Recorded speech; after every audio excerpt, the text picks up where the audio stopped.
gentlemen, on behalf of Indian Council of World Affairs, it is my pleasure to welcome you all to the final session of the first India-UK Strategic Future Forum, which is being organized in collaboration with the Ministry of External Affairs, Foreign Commonwealth and Development Office, United Kingdom, and Policy Exchange, UK. It gives us great honor to welcome Honorable Minister of External Affairs, Dr. S. Jaishankar, and Right Honorable Elizabeth Truss, Secretary of State for Foreign Commonwealth and Development Office, UK. We look forward to their conversation, which is being moderated by Lord Dean Godson, Director, Policy Exchange. To begin, I invite Ambassador Vijay Thakur Singh, Director General, Indian Council of World Affairs, to give her welcome remarks.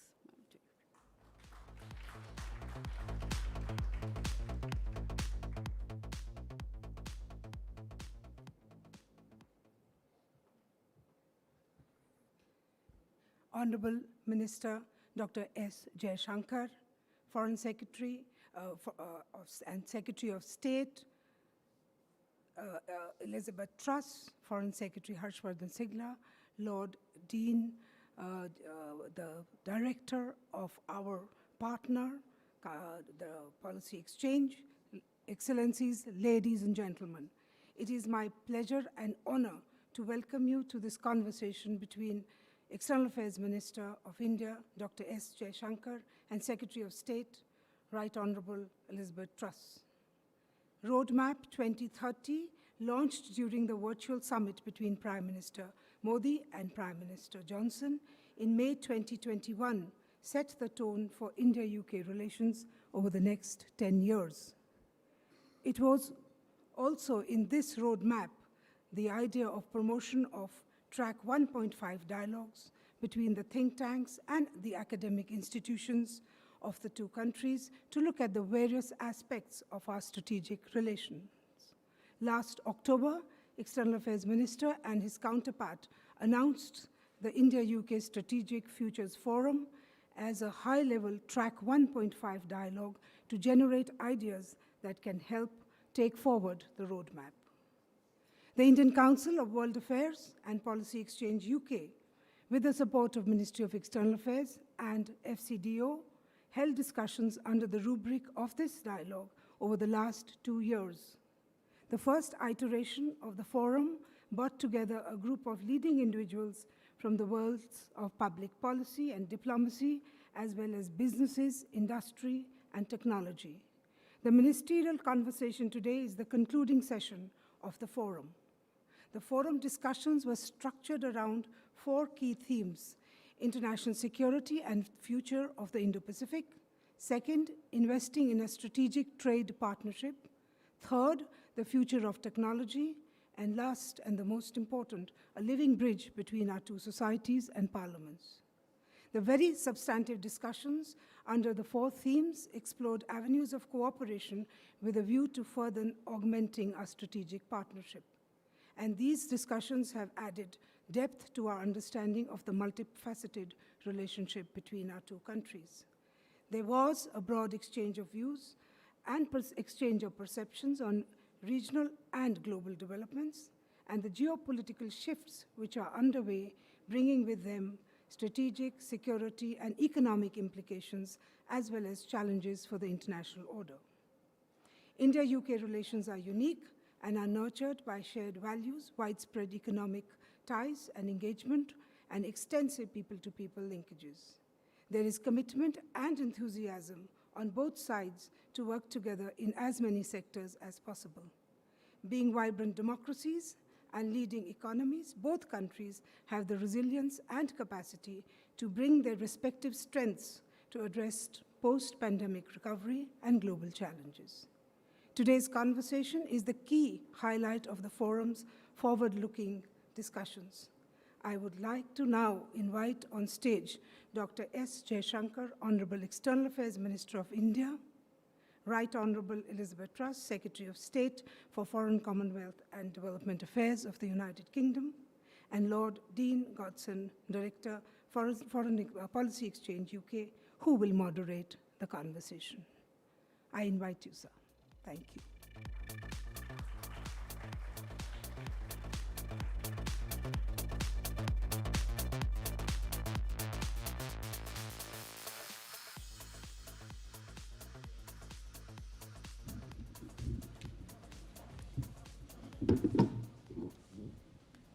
Can everyone hear?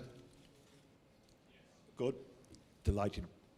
Thank you to our Indian partners.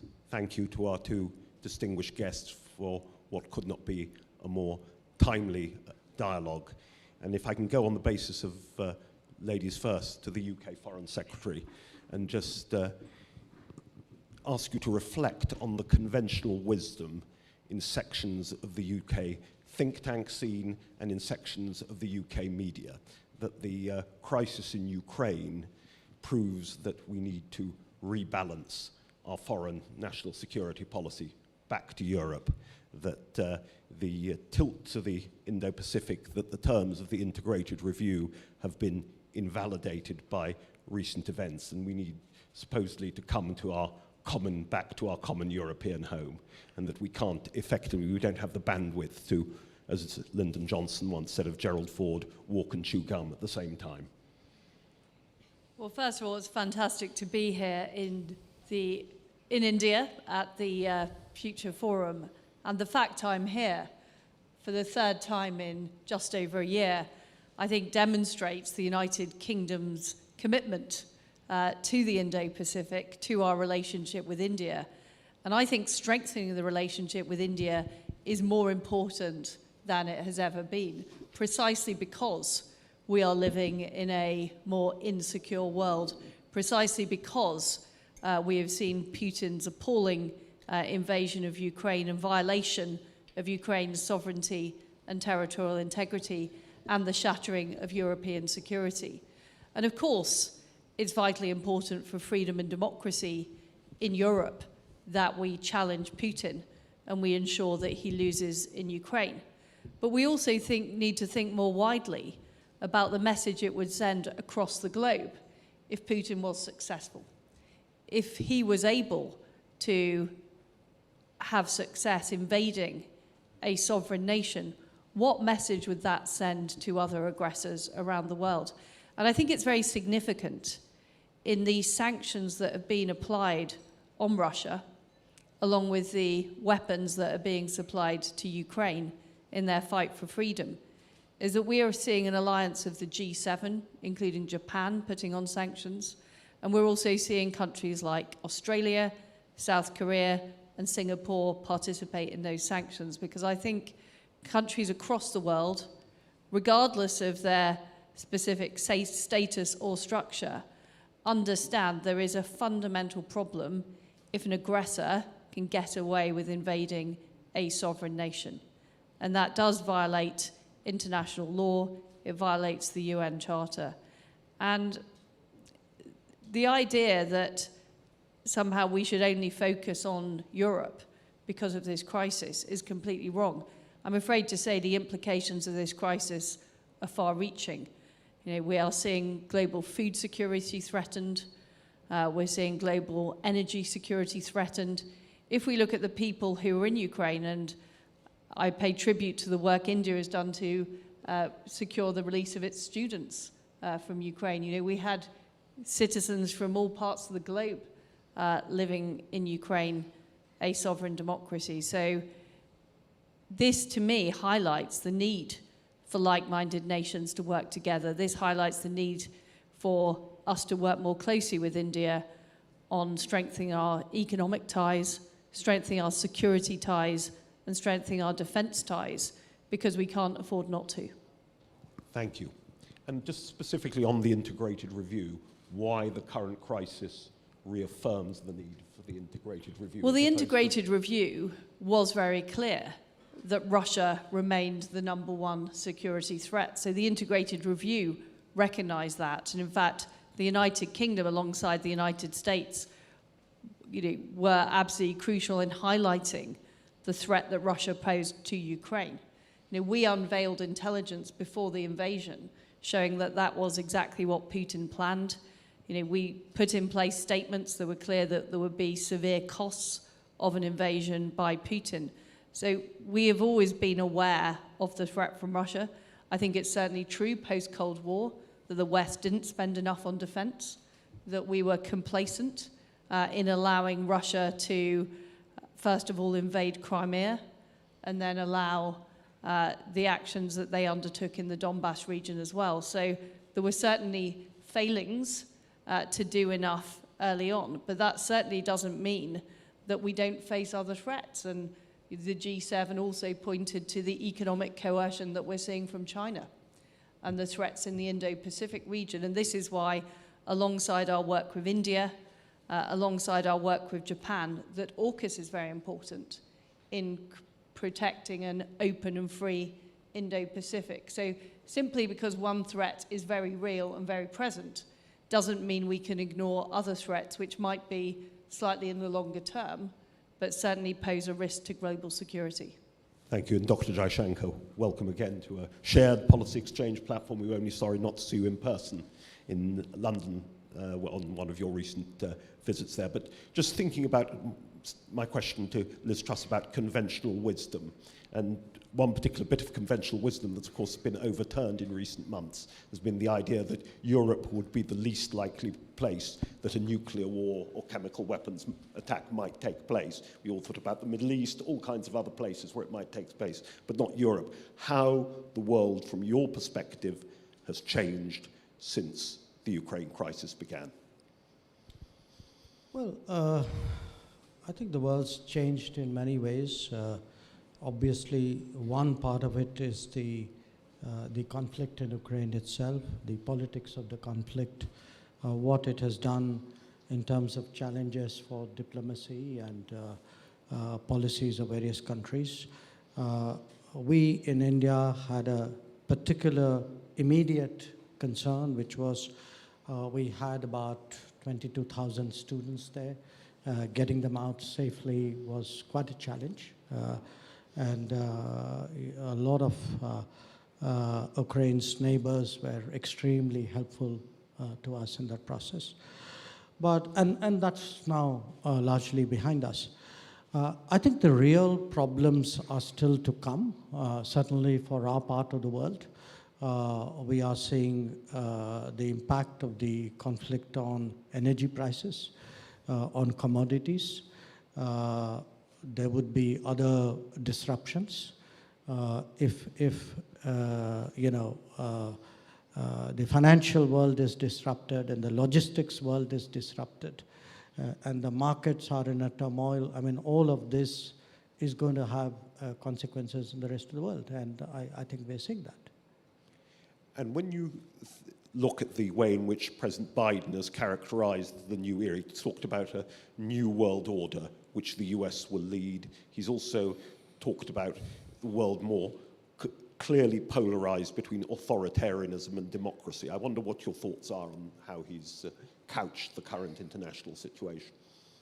Well, look, I think all of us are entitled to our perspectives and our particular analysis because, in truth, we look at the world from our particular vantage point.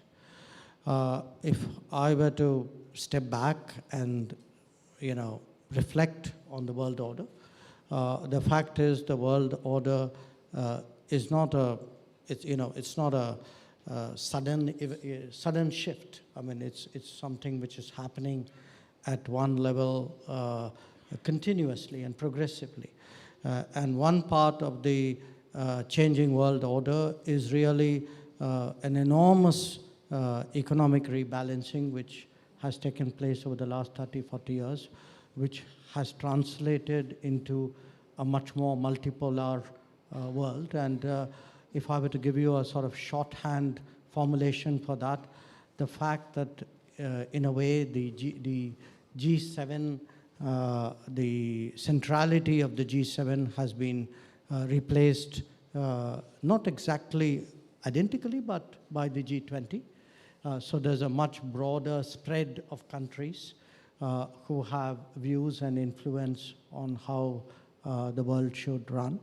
But the world order also changes from from specific events and processes. I think the world order changed, for example, from our vantage point by what happened in Afghanistan last year. I think the world order is changing partly due to the consequences of the rise of China and the policies which China has followed, particularly with its neighbors. It has changed also due to frictions which are there between major powers. And I think the full impact of what has happened, what is happening in Ukraine, and what have been the reactions, responses to that, I think that's still very much unfolding. So it's a set of shocks, you could say, which would supplement a longer trend. And that's really, to my mind, will produce a different world order. You've got a new edition of your book, The India Way, coming out, and you've talked about one trend. A paperback version, yes. One trend, 4 shocks. Would you go into all of, you mentioned some of the shocks already, but would you? Well, that's exactly, I mean, that's unconsciously what was in my mind. I mean, to me, rebalancing and multipolarity has been the trend. Yeah. And in the last 2-3 years, COVID has been a big shock. Afghanistan has been a shock. Ukraine is now the new shock. And as I said, to a degree, especially the US-China relationship has its impact. And in one of the chapters there in your book called Mandarins and Masses, you talked about the need for politicians to take account of public opinion. I'm just wondering... also for diplomats to take into account. Yes. Very, very much so. And reinforces that point is that as Stalin used to say, how many divisions does the Pope have? But, of course, it didn't take account his comments of the moral suasion, the moral impact, and so on. I'm just thinking of the moral impact now in terms of British opinion, for example, but not just British opinion, of events in Ukraine, how much we all need to take more account of that dimension of the sort of new international morality through social media and all kinds of other mechanisms. Well, you know, the Pope answered Stalin's question with a gap of about 40 years. So the influence of the Pope was actually felt in the 1980s. Yeah. So about you know, in terms of the moral factor, I think there is, you know, particularly in a more connected world, it definitely public sentiment expresses itself much more strongly. But if I were to sort of give you a global reading, I would say some of it also depends on proximity. Some of it depends on how strongly a particular country or society relates to what is happening. And again, the example I would use is Afghanistan. I think what we saw happening in Afghanistan last summer had a very, very strong impact, certainly in India. I probably would say it didn't have the same impact in Europe. I think people didn't necessarily relate to the coming of the Taliban the same way. They didn't identify with the people who were affected in the same way.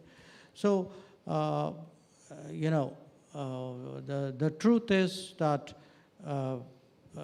many of us have similar or shared beliefs, values, but there is that ability to relate, the ability to identify.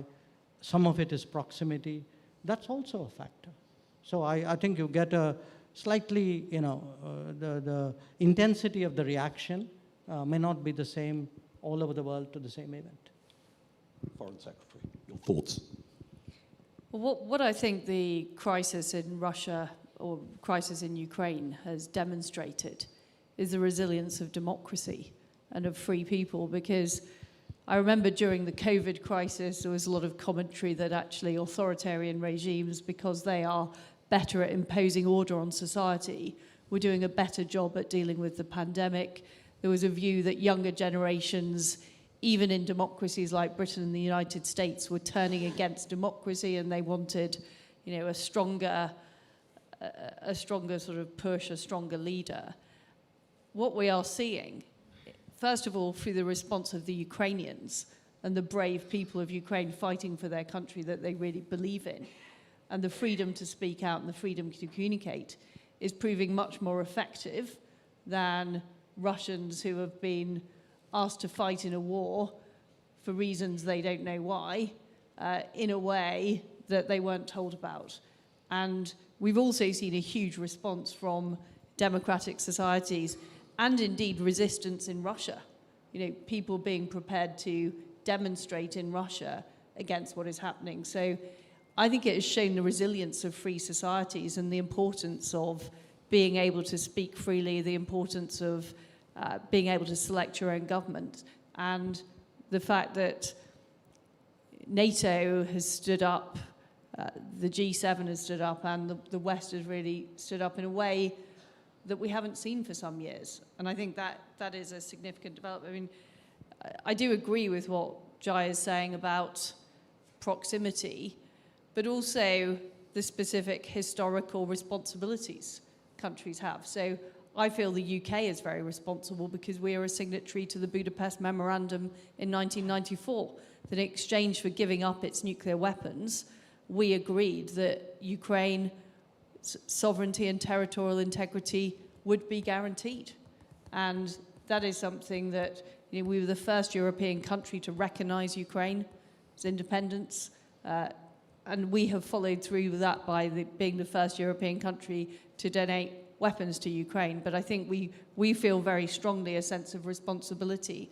And also, you know, I was growing up in the time the Berlin Wall fell, you know, in a great delight and excitement and a feeling that this freedom that had been brought to Eastern Europe was going to last forever. And, you know, we have made mistakes subsequently, but I think people feel that very, very strongly in the United Kingdom as a country who was, you know, very much in support of Eastern Europe being able to have that freedom. The idea that clock is shifted back really, really affects people at quite a deep level. And moving on from the core intrinsic issues around what's going on in Ukraine, what do you assess as the impact of Russia's present difficulties in Ukraine on the perceptions of China about how she might behave in the international order now, a small country grinding down a much larger military, for example, successfully? Well, I've spoken to my Chinese counterpart, Wang Yi. China is clear that it respects Ukraine's sovereignty, and that is an important principle that as a member of the P5 and a responsible nation, China needs to stick to. And therefore, we shouldn't see China supporting Russia's actions in Ukraine. And I do think the strong response by NATO, the strong response by the G7 and our friends and allies around the world will make other aggressors think twice about carrying out invasions on sovereign nations. I mean, that is the message that has been sent. But I also think it's important that we're not complacent. You know, civilians in Ukraine are still being attacked, and it's important that we double down on the sanctions. The UK wants to see more sanctions put in place on banks, on the ability for Russia to use gold, closing access to ports for all vessels around Europe and the Americas, and also tackling the dependency on Russian oil and gas, because ultimately it's oil and gas that is funding Putin's war machine, and we need to cut off reliance on that, and we need a timetable to end reliance on Russian oil and gas. So we need to do more, and we can't be complacent just because the brave Ukrainians have done a very, very good job at pushing back against Russian aggression. This is not over yet, and it is very important that the free world continues to lean in. Dr. Jaishankar, the impact in your assessment on China of the latest Ukraine crisis and how it might possibly bring about more British-Indian cooperation in the Indo-Pacific? You know, we had Mr. Wang Yi here about a week ago. obviously, we discussed the Ukraine situation. We also discussed our own relationship, which is not exactly going through its best period. But you know, the Chinese had their view, their analysis of what was happening in Ukraine. I think the bit that we did agree upon was that there was a need for an urgent ceasefire, that there was a need to return to diplomacy, to dialogue. Now, beyond that, you know, what conclusions they have drawn, or, you know, how this has shaped their thinking, you know, I could speculate as much as you could, but I'm not sure I should on the stage. But on the Indo-British cooperation, I think we have a logic which is of a relationship between us. I don't think it is necessarily a logic that is limited or which is directed at some other country. So I would say quite autonomous of you know, what China or any other country may be doing. I mean, there are plenty of things for us to work on, and a large part of what we have been doing for the last year has been really to take our relationship, look at it in a much more contemporary way, take into account all the changes, really the big changes which have taken place in both countries. In the case of UK, the Brexit and all the policies that have followed. In our case, I would say the growth of India, the broadening of our vision and interests, and also the fact that you know, today our business is more, we are big investors in each other's economies. The importance of mobility, of talent flow is much more between us. I think the COVID has brought home to us again the importance of working together in areas like health and science. So there's a lot that we have going for each other. I quite understand that there is a, you know, we tend to see relationships in terms of a larger context, but I do suggest that there is great merit in this one. And obviously here to discuss the strategic cyber relationship between the two countries during the Foreign Secretary's visit and the signing of that. But just could you go in a little more detail on the most promising areas of cooperation in security affairs, defense included? Well, again, we have, I think, clearly convergences. We are trying to see how those convergences develop into more shared interests.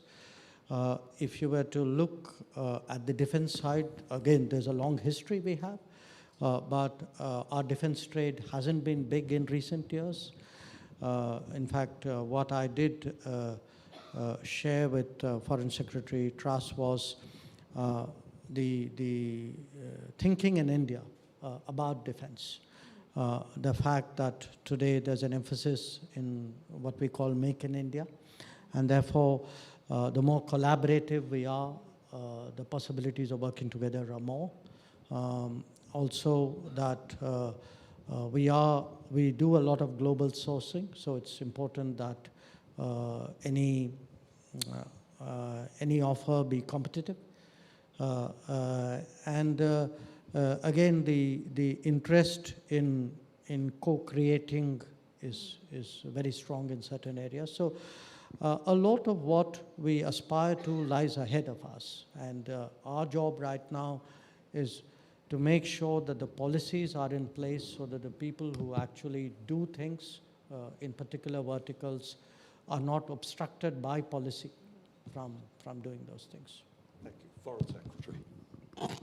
Well, I would very much term this as a positive agenda about a closer relationship between the UK and India that is going to help make both of our countries safer and more resilient. And I think we've all reflected in the wake of the COVID crisis, and indeed with the Russian invasion of Ukraine, how important it is to have security in your supply chains, to not be dependent on a single supplier, to not be dependent on coercive authoritarian regimes. And I think we're looking in the UK about how do we make sure we're protecting our critical minerals, our technology, our energy supplies. And these are the same questions other countries are asking. And I think there is so much more we can be doing with India on technology. We both lead in areas like number of unicorns, number of people involved in the tech industry. India is a tech powerhouse. There is more we can do there. Helping to set standards in areas like artificial intelligence as two freedom-loving democracies will help lead the world in that direction. Trade, we're in the middle of negotiations of a free trade deal. I think we can get that completed pretty rapidly. And again, that's another opportunity. Jai's talked about defence. Again, I think there's an opportunity there for us to work closely with India, including Indian production of key pieces of defence equipment that ensure greater security, but also help share technology and IP and technology transfer. So these are all areas where, to be frank, I don't think we've done enough in the past.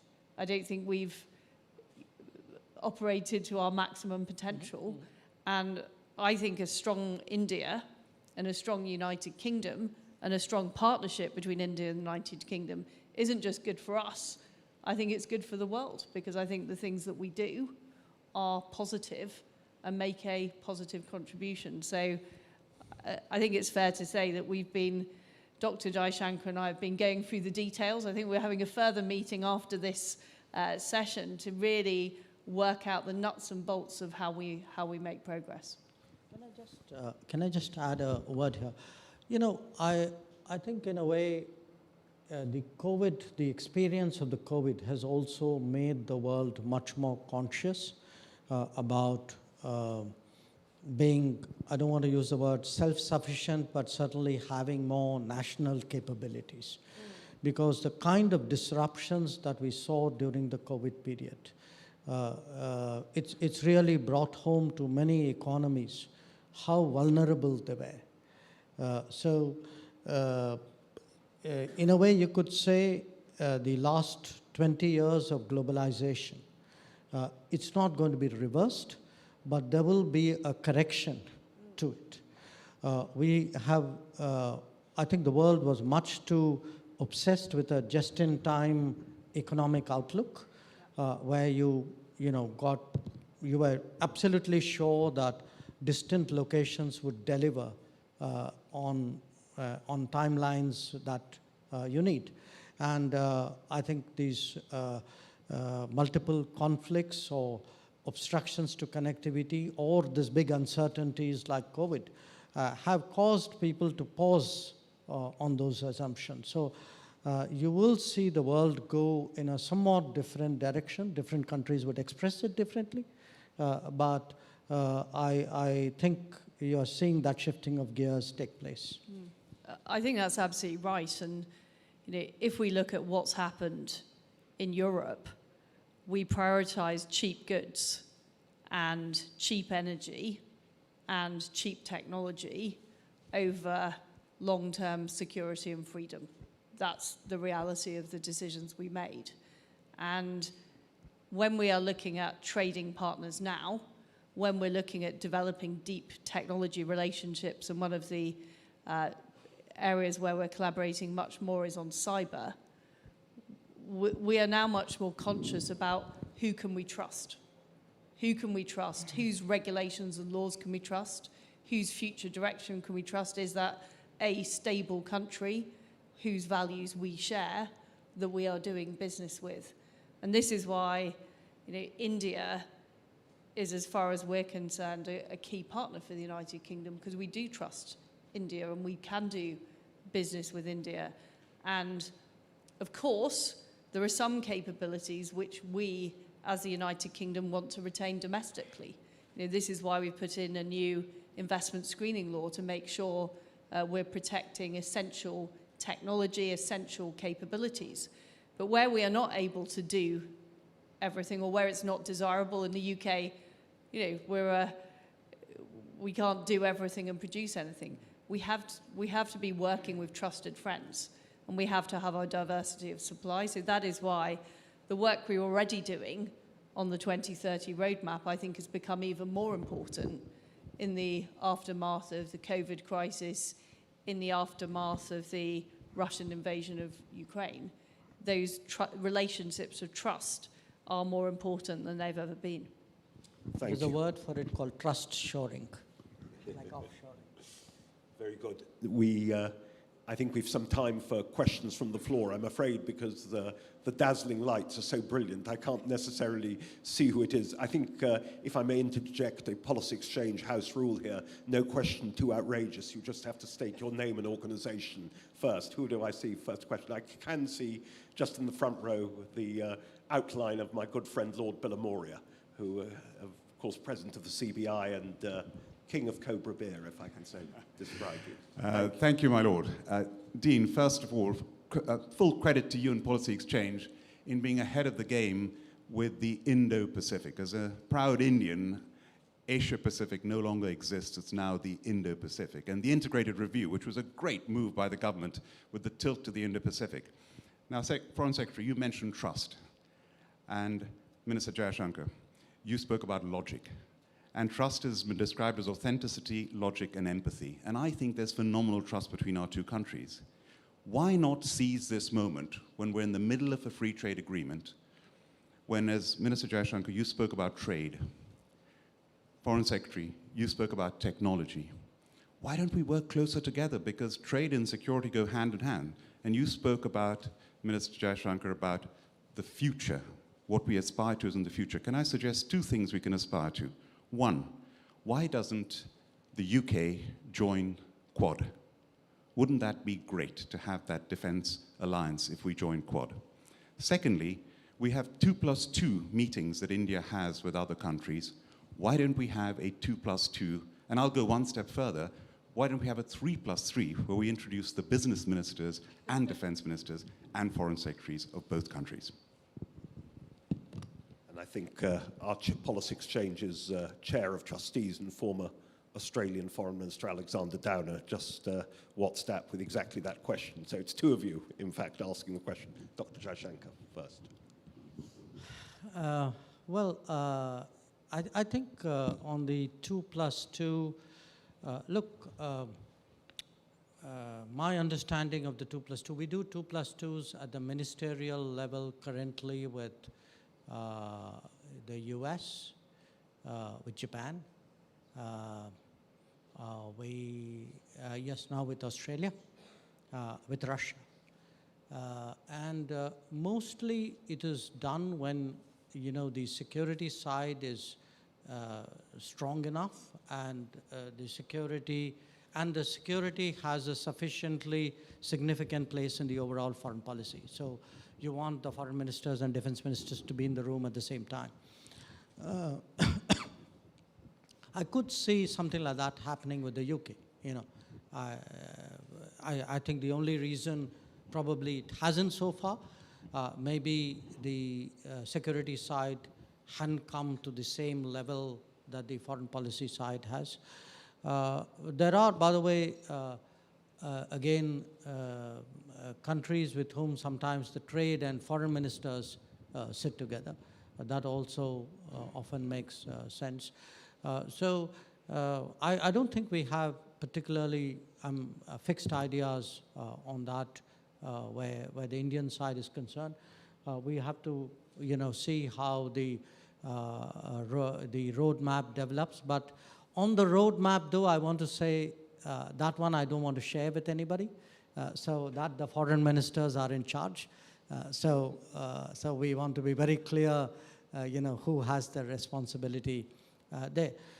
The Quad question, look, the thinking of the Quad was really 4 countries who are at 4 corners of the Indo-Pacific. So there was a sort of a geographical basis for what we're doing, quite apart from the shared values and the shared interests. So at the moment, because remember, the Quad's still sort of working its way through. In its current incarnation, it started just 4.5 years ago. It's gone through 2 upgrades, from a bureaucratic one to a political one, a ministerial one, and then to a head of government, head of state one. And my own sense is a lot of the focus of the Quad is in intensifying the Quad, making sure that there's a sort of a very substantive agenda. That's really been where the focus has been. Foreign Secretary on the Quad and all the other range of suite of questions from Lord Billamore.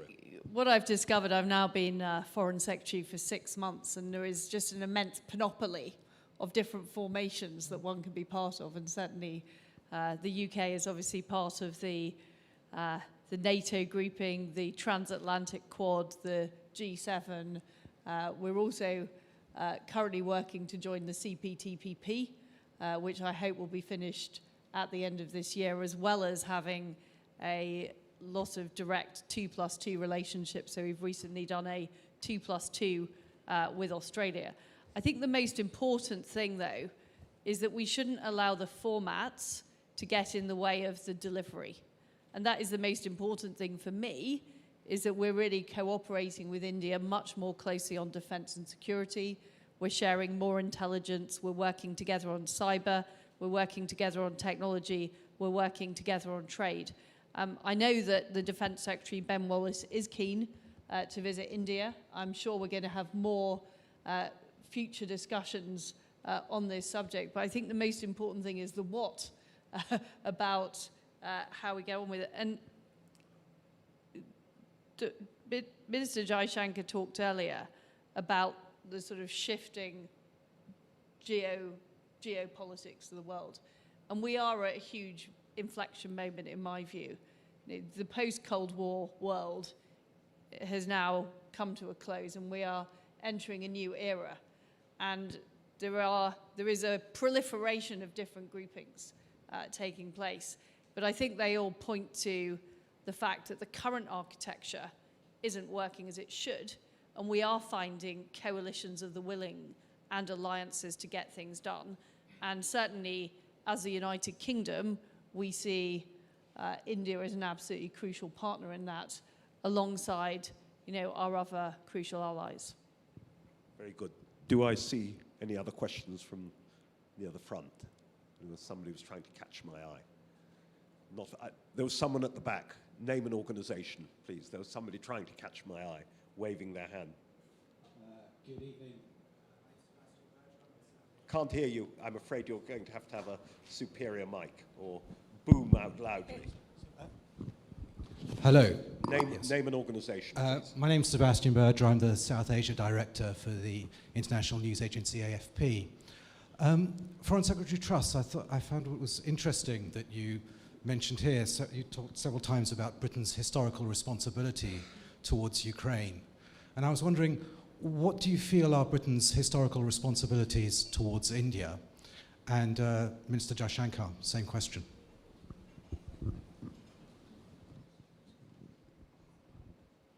Well, the context in which I'm talking about Ukraine is the fact that we have an agreement dating back to 1994 to protect Ukraine's sovereignty and territorial integrity. And we need to do all we can within our powers to live by the commitment we made. And I do feel very, very strongly about that. I mean, in terms of our relationship with India, India is celebrating the anniversary of its independence this year. I am very determined that we have a forward-looking relationship with India that looks at the countries we are now, the values that we share, the aspirations that we have for our people, and that we seek to maximize those. And I think we have a very strong people-to-people relationship as well. And earlier on, we were talking about how strongly our populations feel about various issues. And certainly, India is a country that the UK has huge connections with. But I think our focus has to be on the future. It has to be on the potential. It has to be on where we want to be in the next 20 years. And where I want to be with India in the next 20 years is a much closer relationship. Much more close economically, much more close in terms of people-people links, and much more close in terms of our shared aspirations on security and defense, because we are both democracies. We are in a world that is increasingly insecure, and I believe we need to work together in that world. I don't have too much to add to that, but I would only say where our relationship is concerned, a lot of people in this country are reflecting on it precisely because it's 75 years since we became independent. And obviously it's a complicated history. And it has its difficult bits. It has its connecting bits. But what we are trying to do today is really look ahead and see if we can forge a relationship that is more in keeping with our times, which build on what are the positive aspects of our past, and which also really serve the interests of both our countries and our people in what obviously is a much more complicated world. Thank you. I'm trying to see other questions across. There's a young lady there. Yes. Yes, right. I can't see, but No, she's just right. Yeah. straight in front. Maybe I'm overlooking the obvious. Name and organization, please. Good evening, ladies and gentlemen. This is Anima Singh. I'm a second-year student from Hindu College, Delhi University. And I would like to take this opportunity to first of all appreciate the efforts of the Indian government to evacuate all the students who are senior to us or also of our age from Ukraine. And I would also like to appreciate the efforts of UK government, because UK for higher education is a breeding ground for Indian students, and it has been very conducive as regards to that. But as a student, a question always bothers me, and that is this: between geographical realities, the historical connectedness, and the present share of values like democracy, which of these three take precedence when a country is thinking about diplomacy, when the country is thinking about foreign policy decisions and policy making in general? Thank you so much. Dr. Jaishankar, home team first. Well, look, I think it's actually a mix of all of them. It's often situation specific as well, but all of them count. The fact is, when we look at the world, what we believe in, what we practice at home, what we are comfortable with guides our response to what's happening in the world. But again, as I said earlier, it's a human trait to relate much more strongly to people you feel closer to. So their geography is a factor.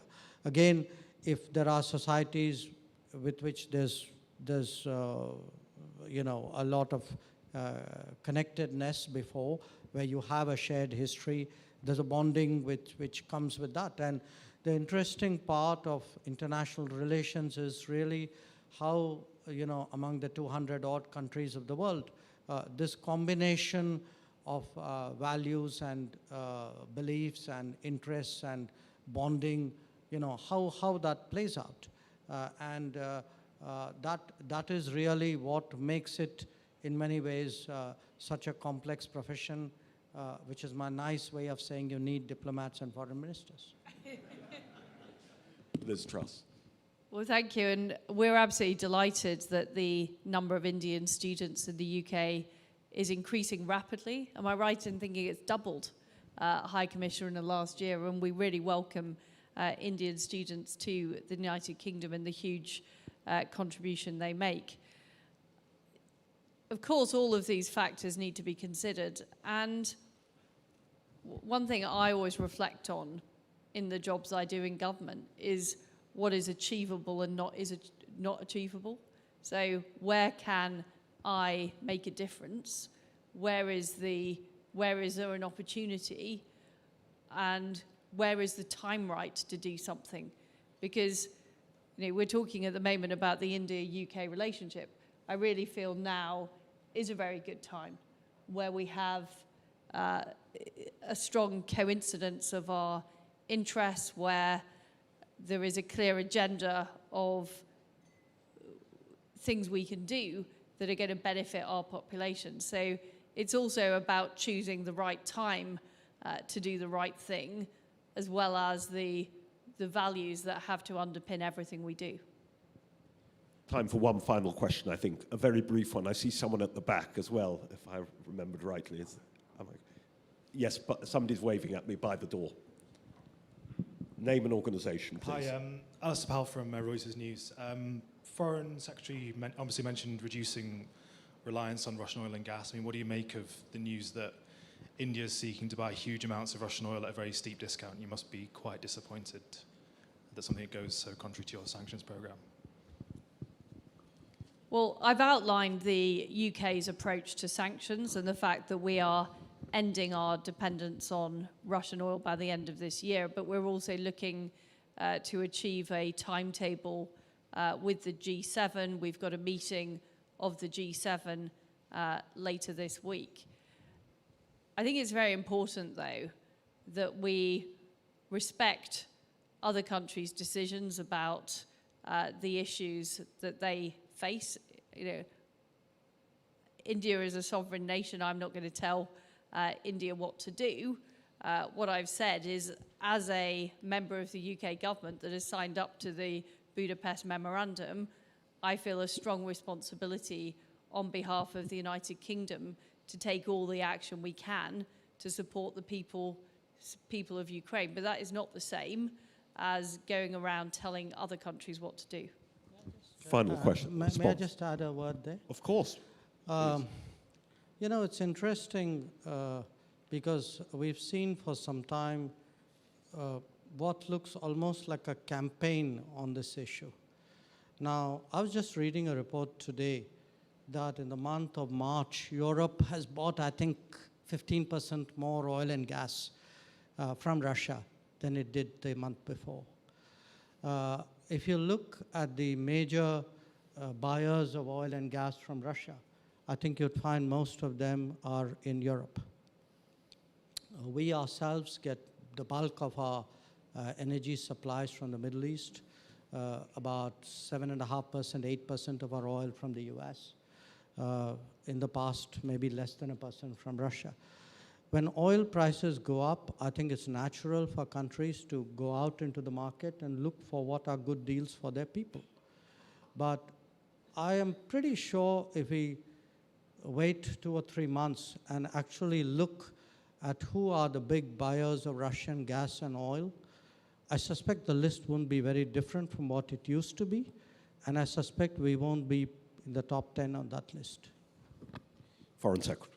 I think there's also a broader point here, which is, I've said this about Europe, that over a number of years, Europe prioritized cheap gas, cheap goods over looking at our long-term security.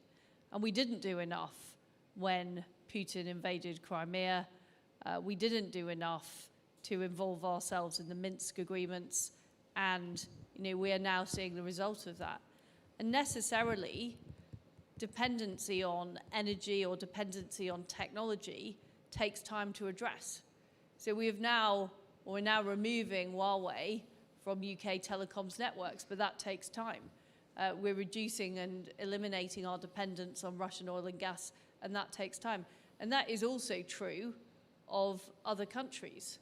And the important thing for me is that the G7 set a timetable to end that dependency and send a strong signal in the market.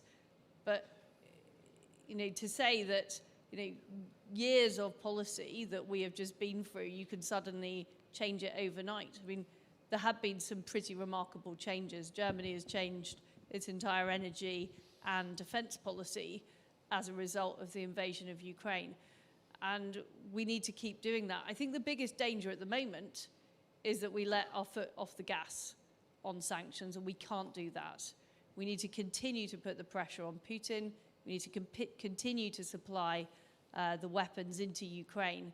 And we need to make absolutely sure that we don't have a rerun of Minsk, that we make sure that the sanctions are kept on, even in the event of a ceasefire, even in the event of a withdrawal of troops, because it's only when we get lasting peace that this situation will finally have been resolved.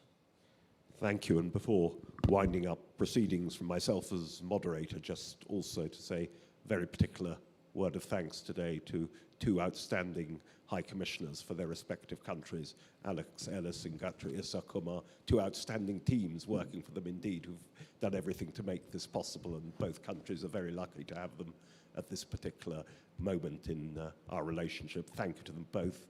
And all remains for me is to ask Moderator of our dear partners in the Indian Council of World Affairs to take the stage to wind up our proceedings tonight. Thank you. Thank you to our two distinguished guests. Thank you. With this, we come to the end of the first India-UK Strategic Future Forum. On behalf of Indian Council of World Affairs, I take this opportunity to express a sincere gratitude to Dr. S. Jaishankar, Honorable Minister of External Affairs, and Right Honorable Elizabeth Truss, Secretary of State for Foreign, Commonwealth and Development Office, United Kingdom, for taking out time from their extremely busy schedule to speak to us this evening. I take this opportunity to thank Lord Dean Godson, Director, Policy Exchange UK, ICWA's partner, for this forum. I also take this opportunity to thank JSPPNR, JSEWMEA, and Rudra Chaudhary, Director, Carnegie India, and for the team for their support. I'd also like to thank the members of the audience for your valuable participation here. I now invite everyone to join us for dinner. Thank you.